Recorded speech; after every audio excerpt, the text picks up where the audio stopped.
Good evening, good evening. Welcome to my YouTube channel. My name is Vicky. Welcome to those who know me and those who do not know me. My name is Vicky Johnson. Thank you for joining in and watching my videos. I really appreciate it. But I want to come on here and talk about some real issues that we all face, um, life issues. As you know, the other night I came on and I was talking about the economy and how everything has skyrocketed, even the groceries, the gas. It depends on which state you're in.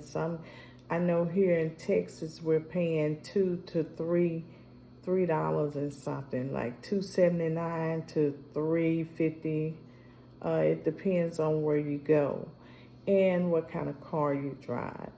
But I know some states are $5, $6, $7, $8 or more. It just depends on where you live.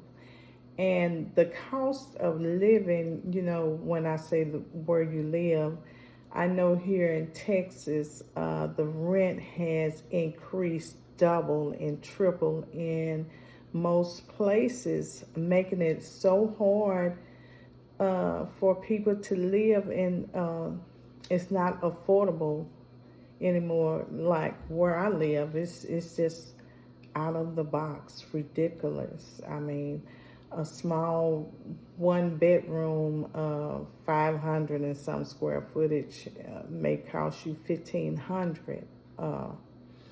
Then if you want a bigger one bedroom, you're actually looking at 14 to 1,700, and that's probably a 6 or 700 square footage place.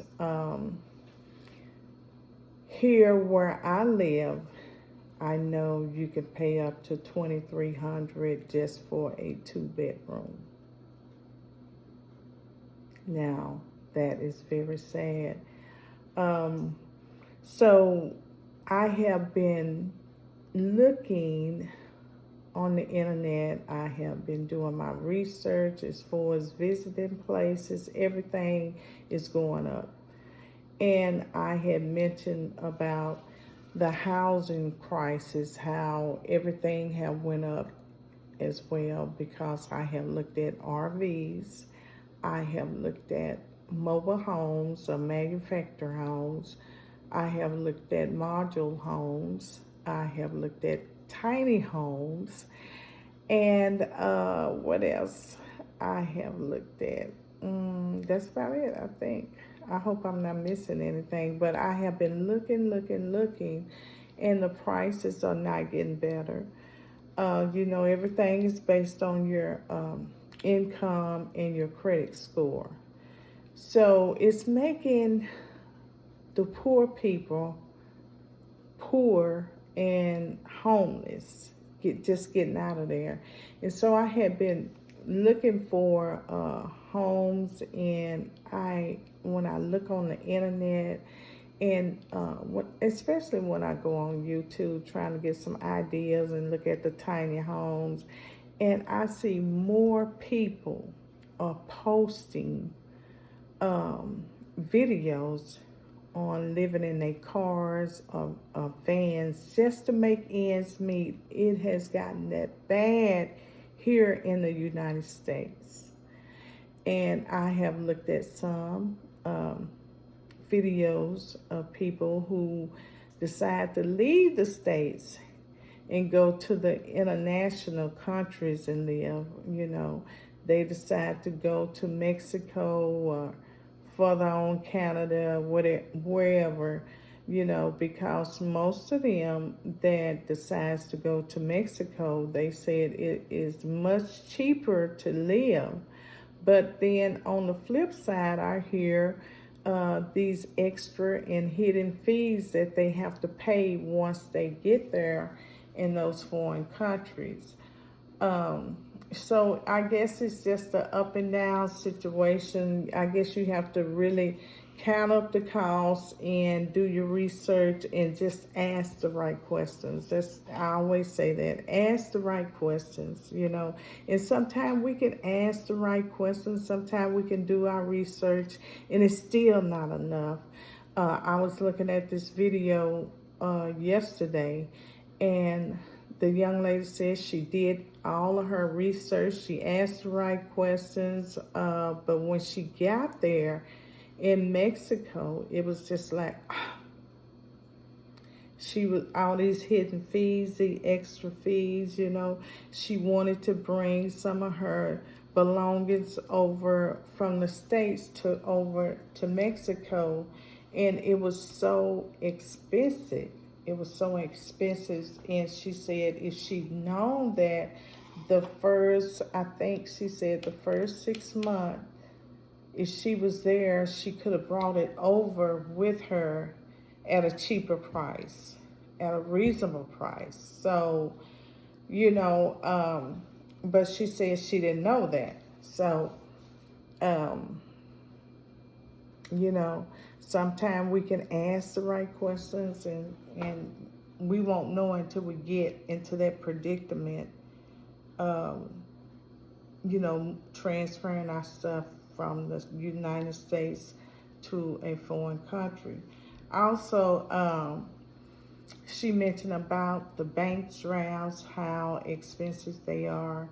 You know, she left her bank account in the United States, but finally she had to open up account in Mexico because of the fees were so high, the transfer fees of getting her money from the States to put on her, I guess, her Cash App or whatever, her Zelle, but she was transferring money over to live, you know. And these are things that we really, really need to address and learn and know how to survive out here in this world, because this world is greedy. You know what I'm saying? Money, money, money, money, money. And if you don't have money, if you don't have the credit to get things on credit, the credit that they need, the credit score that they're looking for, then, you know, you just have to figure out some things. Myself, I can, you know, testify. In order for me to make it, I have to have a second job. I have to have side jobs, you know, in order to make it. So, and sometimes, to be honest or transparent, it's still not enough, you know. And that's why I'm doing all of my research that I can about moving into a home. Because I feel like if I buy my own home or get something that I can afford, I don't have to worry about paying rent all the time. Get that mortgage paid in or pay something right out and fix it up. I don't know. I might buy something that I can fix up. You know, take my time and fix it up the way I want it fixed, you know. So I was thinking about that, but also I have been following some people on Facebook. I have been following some people on YouTube that are giving great tips on how they are surviving. They just went out there and say, you know what, I'd rather take this chance out here buying a van that I can convert into a living unit, okay? Or they can get an old RV and fix it up and convert it into a nice unit that they can live comfortable, debt-free, you know.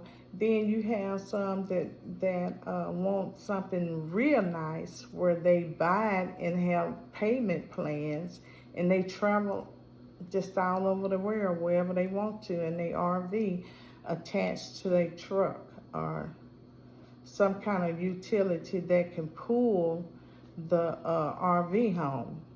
So you have those options too. And I'm weighing out a lot of options here. But I know the van life is definitely out because, like I said on my last video, I got to have a bathroom. Okay. So some of them do have a bathroom, but I just have to have the room where I can shower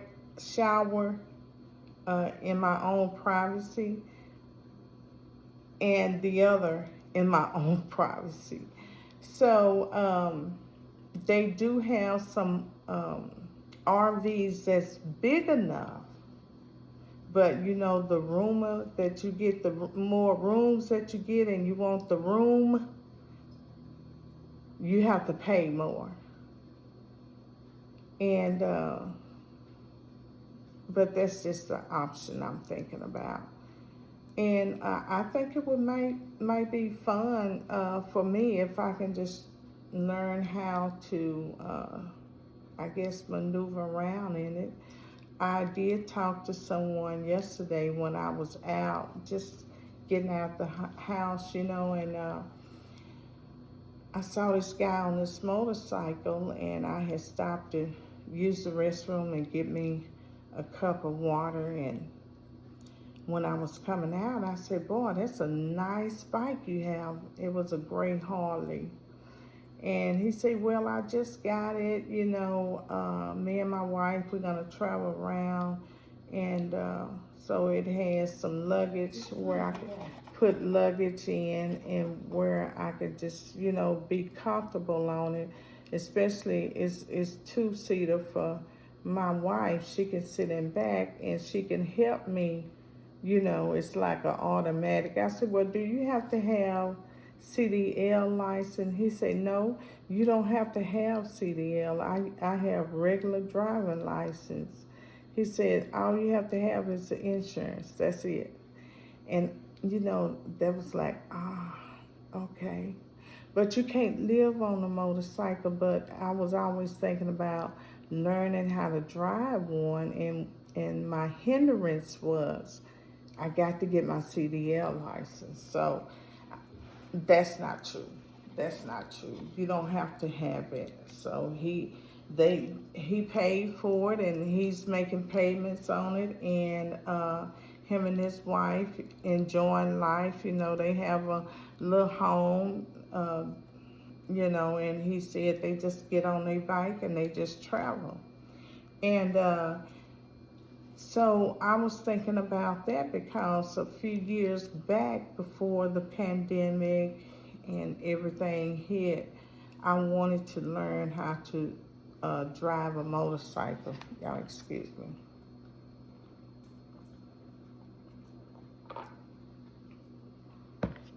So I wanted to learn how to drive a motorcycle and just, excuse me, and just get on it and go when I wanted to, you know. So you can always, you know, go to a hotel or live in a cabin or wherever. And so that was one of my options right there, but that was before the pandemic. Now, to speed it up, that's still on my bucket list, but it was good to know that I had an option to get me a Harley. I want a Harley Davidson, and I want the not the 3-wheeler, but the 4-wheeler. So is it 4-wheeler or 3-wheeler? But I forgot how many wheels that he had, but it was comfortable. It's just like a little you push this button and you click it. It was just so simple, you know. And but anyway, I would love to have one that I can feel safe and comfortable on.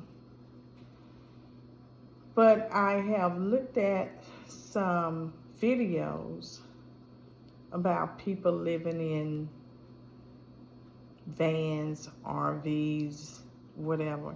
So I want to share this testimony that I found on YouTube, and I have my screen up, and I just want to give y'all a little snippet of how this person felt about economy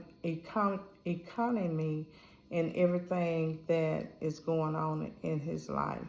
So just listen up. I'm not going to show you the video, but it is on YouTube where you can go and look at it free of charge. And if you want to share it out, you can. But here's a snippet. Behind to carry my motorcycle and some camping gear in there. So I'll just address gas mileage right away. In this current setup, I'm getting about 12 miles per gallon on average. Without the trailer, I was getting about 14. And I am very conscious of my driving habits. I actually drive quite slow and accelerate very slow. I'm a 55 miles per hour driver most of the time. So I think that contributes to my gas mileage. A lot of people with this exact same van get a lot less, but I'm pretty easy on the gas pedal. Sometimes the gas mileage will drop a little bit if I'm doing a lot of mountain driving, hill climbing, and if it's really, really windy out. So, but overall, I'm getting about 12 miles per gallon. So we're going to use that as kind of a base for the numbers that I'm going to share with you. So we'll get right into the numbers and talk about how it's been going so far. I'm going to be basically talking about from January 1st, the beginning of this year, to currently, which is approaching the last week of May. So it's going to be like a five-month report on my expenses so far. So let's get into it. Okay, so let's get right into this. I'm just going to share really quickly how I kind of keep my records. Very simple, not very professional at all. I just use envelopes for my gas receipts. I have two, one for the van, one for the motorcycle. I think I said already, getting about 12 miles per gallon on the van. I get about 75 to 80 miles per gallon on the motorcycle. I just keep an envelope, put gas, van 2023 on the front, put January 1st, 2023 with my mileage at that time. Then come the end of the year, I'll put my ending mileage for the year so I know how many miles driven per year without having to go through all the receipts, which I end up doing anyway. But I will just say real quick as a disclaimer, I make YouTube videos. I've been doing that for, 8 years now, maybe going on 9 years. Been on the road for, this is my 10th year. So started YouTube about a year after living in a van, and I make a little bit of money from the ads that you see before and after my videos. So that income, I kind of claim my YouTube as a business, and I can write off the gas mileage, which really helps offset the taxes that I get. They tax pretty heavy on the ad revenue. So that is very helpful. So I didn't do that all along. I just started doing that in the last couple of years, and it's greatly reduced the amount that I owe from the YouTube income. And then with my seasonal jobs, same things. If I'm at a location, wherever I'm at, before I start moving towards that seasonal job, I can track that mileage as well, and that offsets for the taxes that I get taxed on that seasonal job. So anyway, inside the envelope are all the receipts so far for the last 5 months. Mileage on each receipt, so I can calculate my miles per gallon and just know where I'm at with my mileage. Do the same for the motorcycle, so I'll get right into the numbers. I have so far for the first 5 months of this year, I'm going ahead and saying, even though this month isn't over, I just filled up, that tank will last me to the end of the month, so we're just going to say 5 months. So on the van, I have driven 2,352 miles. That has cost me $794.94 in gas. On the motorcycle, I have driven 2,125 miles. That has cost me $79.69 in gas on just the motorcycle. So for that first 5 months of this year so far, on average, I've spent $158.98 per month on gas for the van and $15.93 per month on the motorcycle. So that high efficiency on the motorcycle, I mean, it's amazing. Almost driven the same amount of miles and almost $800 compared to almost $80 in gas. So very, very efficient on the motorcycle. That was the idea with me getting that. Allows me to get to a base camp with the van, use the motorcycle for exploring around the area that I'm visiting, run into town if I need to keep my grocery stock up. It's just become an integral part of how I live this lifestyle. So I'll go ahead and break it down. That $158.98 per month for this first 5 months on the van gas costs, that's an average. So I'll break it down per month to kind of illustrate how I live my lifestyle. The winter months, I really slow my roll. That is the time of the year where a lot of the states that I really would enjoy visiting are having extreme winter weather, and that's something that I don't want to be in.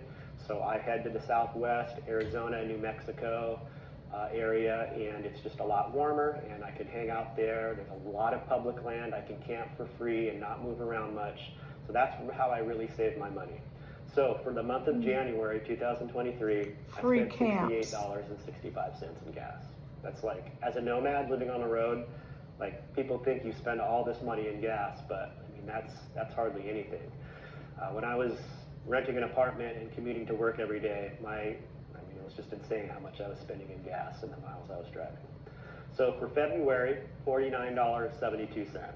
For March, $67.86. For April, $97.25, a little bit more driving come April. And in May, $511.46. And that was because we did a big drive.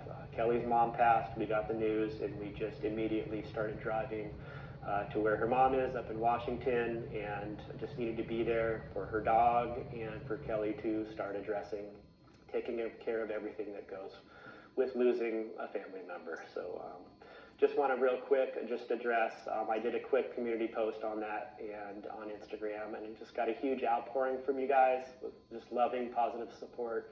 Is very much appreciated. Kelly is going through it, and just appreciating the love and support from you all. So we're getting through it. So anyway, that's abnormal for me. Normally I do not drive that much in a 2-day period, let alone a whole month. So that was 1,191 miles, and that cost me $511.46. So still, on average, though, with that big jump, that still kept me right around $160 per month in gas for the year so far. So that's how I do it. I just try to live within my means. I keep I know how much I have for a budget. I typically budget $300 a month for gas, and that's high-end maximum. I really try to keep it below that. So far this year, I'm doing awesome. I'm almost half of that. So, and then with the motorcycle, I think I already said it, 2,125 miles, $79.69, $15.93 a month on the motorcycle. So not much at all. I'll touch on kind of the camp locations, how we managed to do that. Spent most of our all of our winter in Arizona. We started out in Lake Havasu City. There's public land just out of town there. Stayed there for a couple weeks. Then we moved into Quartzsite, Arizona. Kelly, we had work at the Big Ten event there that I helped her out with. So we stayed in Quartzsite for almost a full month, moved a couple camps, and that's really helped keep our costs low. Then from there, we moved to Apache Junction, Arizona. We spent a good couple weeks there around the Superstition Mountains. Beautiful, loved our stay there. Then it started getting hot, so we moved up to high elevation, above 6,000 feet, almost 7,000 feet in the Williams, Arizona area. Stayed there for a couple weeks, loved it. And then we knew we were going to be making a slow roll up to Washington State for the summer. We did have plans on visiting Kelly's mom for the summer, and unfortunately she passed before we could get up there. So that was the plan anyway. We just planned on taking a good month and a half to make that drive. So from Williams, we went to Kingman, Arizona, and stayed there. We were going to stay for 2 weeks. We were there for a week before we got the call, and then made the jump there. So that's the locations we used. Arizona is a great winter state for the reason being that there's so much public land. There's so much of it that you can camp for an extended amount of time and not have to drive much. Okay, so I thought I'd just go ahead and include some other monthly expenses just for your information. I do spend money on water. I try to find free water when possible for like showering. Basically keep a 2-gallon bottle that I use for doing dishes, cleaning up, and I have another 2-gallon spray bottle that I use for showering. So 4 gallons of kind of utility water. And then I also have 15 gallons, 3 5-gallon water bottles for my filtered drinking water. So I typically will use these water vending machines. You see them in front of grocery stores, gas stations sometimes. It's a reverse osmosis machine, and it's usually about 25 cents per gallon. So I've tallied up That's the smart. amount of water that I use per month, and it usually ends up being about $30 worth of water. Gallon-wise, in a 2-week, I kind of go by 2-week periods. I'll usually use a full 10 gallons for drinking water, and then I'll definitely use up the 4 gallons for the utility water, showering and washing up in that. I have the 3 5-gallons, but I rarely in a 2-week period use all 3 of those. It's usually just the 2 10 gallons or so. So that's what I do for water. Cell phone, internet, I spend about $150 between my phone and internet plan. Again, with the internet plan, that I think is about $75 or so, and I can write that off for the business. I pretty much just use it for uploading videos.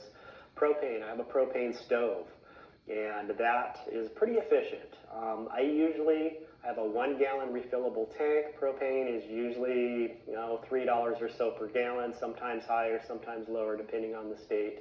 Lately, it's been about $3.50 per gallon. That 1-gallon tank will get me by 2 to 3 months usually. Usually, it just depends on what I'm cooking and how much I'm using not it. bad. But 2 to 3 months, I think, is safe to say. So it ends up being, like for this first 5 months, I think I've only filled it up a few times, so about $10 worth of propane. Comes out to about $2 a month in propane, so pretty nominal for that. My diesel heater, I do have a diesel heater in the van that I use just in the winter time. I'm done using it for the year. So this year, I think I spent about $30 in diesel fuel. Ends up being about $5 per month in the winter months when I need it. So not too bad there. So I'm gonna go ahead and move into the food. Food is my other big expense outside of gas. It's actually, I spend more money on food than I do gas. Again, very common misconception with this nomadic lifestyle. People think you're driving all of these miles and spending all of this money on gas. I've stated this in another video on a similar topic. I drive less miles than I ever have now that I live on the road. Working a normal 9-to-5 job, commuting. I ran my own business doing landscape maintenance for almost 10 years. Basically just driving in circles around town every day, doing people's yards. I drove way more miles per year than I do as a nomad on the road. So that's that. So food, yes, definitely my big expense.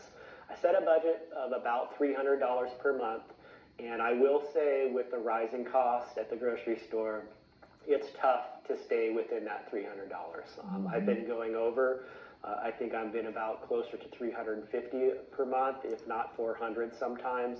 It all depends. Each and you month might is come out different. the grocery There's store with months 7 where to I 10 run out bags for of a lot of things that $300. last me a long time, condiments and stuff. I just staples, spend rice, $29 dried for beans one and stuff bag. that I stock up on and get by for quite a few months. So those months when I still have that stockpile, I'm just kind of stocking up on the fresh fruits and vegetables, meats. I do have a 12-volt fridge freezer in the camper van. Fresh The freezer fruits comes in and very vegetables. handy. I'm able to freeze meats and $29. vegetables to store and use over time. So I kind of do a stock up, and that gets me by for a couple weeks. So I've been, again, struggling to keep within that $300 budget, almost impossible. I've had to adjust my diet. I've had to adjust a lot of the normal things that I enjoy eating and buying. I just can't afford them anymore. Eggs skyrocketed there for a while. I just stopped eating $7 to eggs. $9. So Come on. definitely been a hit.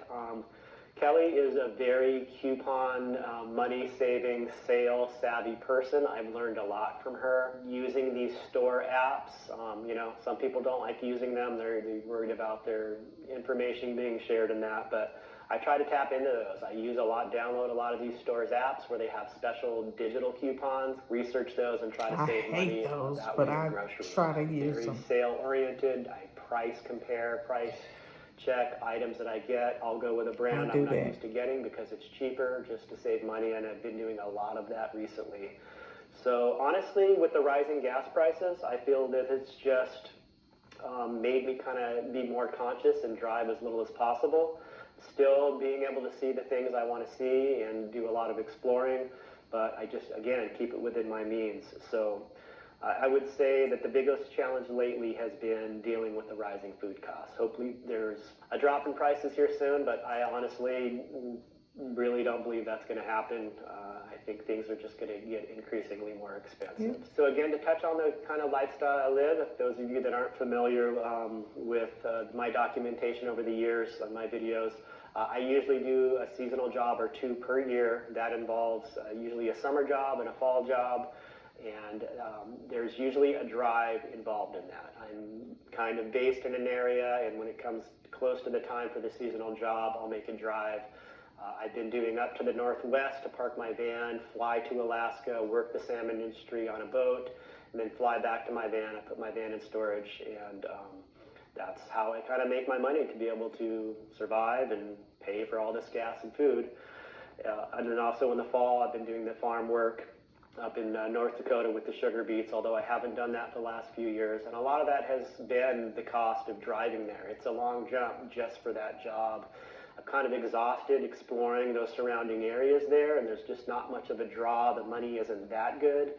So when I found this salmon industry job in Alaska, I was able to just work that job, and with the revenue, the royalties from the YouTube videos, kind of gets me by for the year, and I'm able to still save money as well. Have a savings account, IRA, independent retirement account. People always ask about that. Think I'm just floating along. Healthcare, I usually don't touch on because it just varies so much from person to person, from state to state, where your state of residency is. So I'm just not a professional on that. They don't have a lot to share as far as that. You just got to do your own research based on your age. It's and the health old conditions and Obama and it really shouldn't change much if you already have health care. You just need to hit the road. I would just maintain what you have and go with that. That's about it. I'm going to wrap it up. I feel like this has gone longer than I intended, so I hope the information was useful for some of you out there.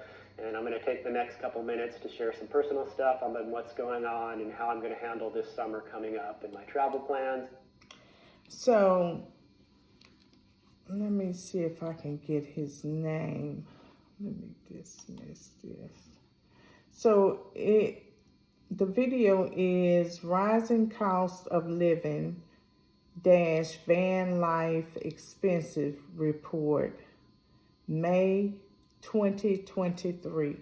So, it was very informative of how he has a plan, and he told you about the rising cost of gasoline and food, and he have figured out a plan, and that's what we have to do, figure out some plans that will work for us, So he was driving around in the neighborhoods. He started off like that, but the videos that I look at now, when people are in RVs or in their vans and they traveling, most of them do travel to Arizona. The cost of living must be pretty reasonable, and it's some free spots up there that you can camp out at, or it's some free spots that you probably can camp out overnight. You probably can camp out a couple of days. I don't know, but I do follow this other young lady that lives in Arizona, and she has a van. And she was talking about different campsites. It's a list that you can join this community, this RV community, and it gives you different sites to go to, and it will let you know if that site is safe or unsafe, or it has trouble, had trouble in the past. It'll give you the amount of money, the cost of living there, and some of them have to pay for water, utilities, not utility hookups, but it's the solar light system that they have to put on top of their van sometime, or it's like a little generator that they can hook up. So they charge so much, to use the bathroom, to use the water, to use the electricity. You can get all the hookup and details at different sites there. And to be honest, Arizona was on one of my bucket lists, just to go and visit and check out the scenery there, because like I said, I am just not going to just put Texas in a little old box. My thing is I want to be broad. I want to be open to get the best price, to live safe, because, you know, I am a single woman and I want to really, really make sure that I have really done my research. Now, don't get me wrong, I may start out in Texas, okay? Because this is where I live in Texas. But sooner or later, who knows? I might be in California. You know, one of the most expensive places to live, number one, is Hawaii. Hawaiian is too expensive. They number one. And I think, let me see, California may be number 4 on the list, and New York may be number 5, but they was right there beside each other. So, you know, you don't want to stay in states like that are too expensive to live, because the key thing, you want to live a comfortable life. The key thing, you want to be happy. You don't want to struggle and try to figure out how you're going to pay this bill and pay that bill. Because if you try to go to these states, and they are lovely states, you know, go and visit for a couple of days. But don't try to live there if you know you can't afford to live there. Because you will wind up homeless or wind up back in the box that you're trying to get out of. So count up the cost. Count up the cost before, you know, you try to go there and live, unless you have a plan on staying with family members, you know, in New York or California if you have some, and y'all can split it so many ways. But you might have to sleep on a blow-up bed or a mattress or something like that. And, you know, to me, that won't work for me. If I'm paying $5 something and we all splitting the bills, and I have to come there with a lot of people, and I love my privacy. I really do. Then have to split the bills, and you in the front room on a blow-up mattress? No. And just to say you live in California or you live in New York and you in this tiny, teeny apartment, no. So I just wanted to share some things with you tonight. And having extra income, passive income, will be great. It will be great. So I will continue to do my research on where I will be living in 2024, you know, and I know 2024 is right around the corner next week, but I won't be living nowhere soon that fast, because I have a plan. I'm still doing my research. I'm still looking at these YouTube videos, taking notes. I take notes all the time. Taking notes on the do's and the don'ts, and, you know, taking their advice. And so I will, you know, go from there. And of course, I always put God first before anything. I do that. I'm not saying that you should do that, but this is what I do. I, you know, do my research, but I'm like, God, you got to show me, you got to talk to me, you got to tell me something before I make a move. I have made crazy moves in the past, and it cost me big time. You know, I'm not afraid to say that I have lost everything. I have lost everything and had to start over. And I don't mind starting over. I don't mind starting over. But when I don't think things through, and I don't acknowledge God and ask him, what shall I do? Because if I just jump up and make my own decisions, or if I get in a rut and I'm not thinking and make those bad decisions, I'm going to back up. When I got my divorce in 2027, I was down to nothing, okay? I lost everything. And I tell you, that was a lesson learned. A lesson learned. And I'm not going in detail, but I had lost everything down to nothing.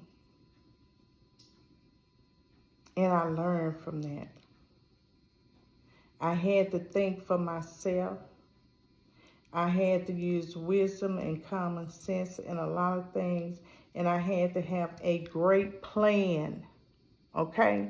Not no one else's plan, but my plan. I had to have a great plan.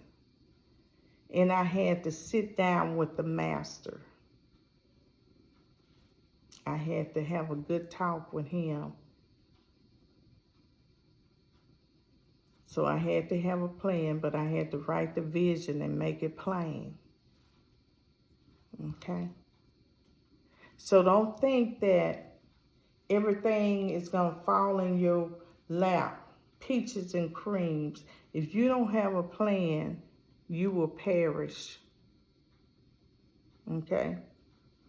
So that's why the Bible tells us not to be anxious for anything. Because when we get anxious, we mess up some things. We disrupt some things. And we would say to ourselves, why did I do that? I wasn't thinking. Because you was anxious. You got too anxious. And people know when you're anxious. They know when you're desperate. They know. Because they know what you want to hear, and they will tell you the same thing that you was thinking about, and you hear, hey, but you probably had told them and didn't realize that you was telling them, and they just wait for a little while, and they'll come back and repeat the same thing that you had already told them, but you had forgot, but they didn't. So when you sign that your name on that dotted line, that's how they got you, because you had already told them. If you go to a place and they asking you, what are you looking for in a home? What do you want? How much money do you have to spend or pay down? Is it you or somebody else going to be in there? What are your colors? What do you like in a home? How long are you planning on staying in this home? Are you planning on staying in here 10 years, 7 years? Are you planning on trading this home out and getting you something else? So the information that you give them, they'll take it and absorb it and suck it on in and soak it on in, and they go home with their plan that you have told them what you're looking for. And they'll write everything down. Okay? Just before you close, haven't you noticed everything that you said is in that home? Everything that you wanted is in that home. So when you sign on that dotted line, they're going to call you 6 months. How you doing, Miss Johnson? Everything okay? How's your new home? How you enjoying it? And you say, all right. All right, if you need anything, we got some extra services here. We can find somebody to give you a sprinkling system. We can have somebody do the landscaping. Extra fees. We can have somebody come out and survey. Extra fees. Then that year come, another phone call come. Hey, Miss Johnson, do you think about upgrading or trading that in? Or You know, because we got some specials going on. And they'll bring out that old list. Well, I know you're probably not ready to buy yet, but just come on over and I have this home that I can sell you something you want to look at. And they'll pick out the right home that you have, all the bells and whistles, and there you go. Trading that home in or selling that home for another home that is much higher. Instead of keeping you in debt. And the key thing is being debt free and satisfied. Okay? So I don't know why I went there, but you know, I'm glad I did. It's to help not only me, but people who desire to be debt free and rent free. Okay? All right, I will see you next time on my YouTube video. Y'all make sure y'all like, subscribe, and join the family. What are you waiting on? I noticed you've been looking and visiting. You've been dropping in. Come on and be my friend. That's right. And not only be my friend, but be the family. Come be with the family. All right? Y'all have an awesome night. We'll see you soon. Bye-bye.